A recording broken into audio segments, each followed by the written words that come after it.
Hello, my name is Reese and I use he, him pronouns.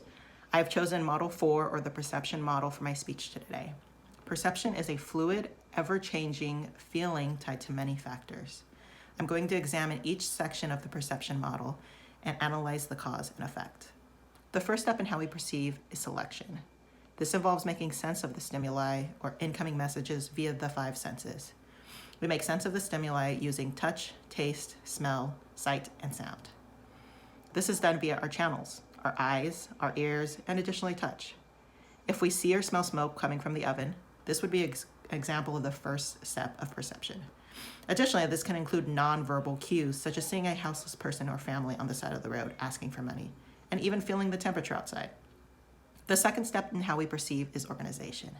This involves making sense of the stimuli, decoding the incoming messages based off your knowledges and experiences. Because the second step is more fluid and objective, you can be considered correct or incorrect, and additionally different from person to person. If we see or smell smoke coming from the oven, based off basic knowledge, most would assume that there's a fire in the oven, or at least dinner might be burning. But in the second set examples, they can be viewed in many different ways depending on your personal experience. Seeing someone on the side of the road asking for money, some may be quick to reach into their pockets for $1 to help someone else in need, while others may avoid eye contact and assume that the houseless person put themselves in that position and it's their own fault. Even something as simple as the temperature can be interpreted in many different ways. If someone feels hot in the height of summer in Southern California, that same person may not feel hot in the height of summer in Northern California. This also varies person to person, as my girlfriend is never cold at home, while I'm always freezing and must be bundled under blankets during winter. Because of our varying field of experiences, we have our own distinct perception of the same stimuli of input. This does not make our perceptions wrong. It just means that our lived experiences and identity interprets the same input differently. The third and final step to how we perceive is interpretation. This step involves assigning value to the stimuli as either positive, negative, or neutral. Just like organization, how we interpret and understand the information we receive varies predominantly on our lived experience, identity, personality, mood, and a variety more.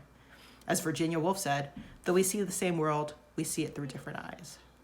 Going back to our examples, sensing a fire in your house via sight or smell is jarring and not common for the average person. But if your profession was a firefighter, your reaction would probably be calmer and more in control than someone with little or no experience dealing with fire. Additionally, chances are if you have first-hand experience with housing insecurity or lacking necessities, you've gained empathy for others who are in that position and are more willing to help than someone who has a limited exposure to inadequate food and shelter. While it is unavoidable to have perceptions, you can influence how you perceive things. This is done via a three-step process called perception checking.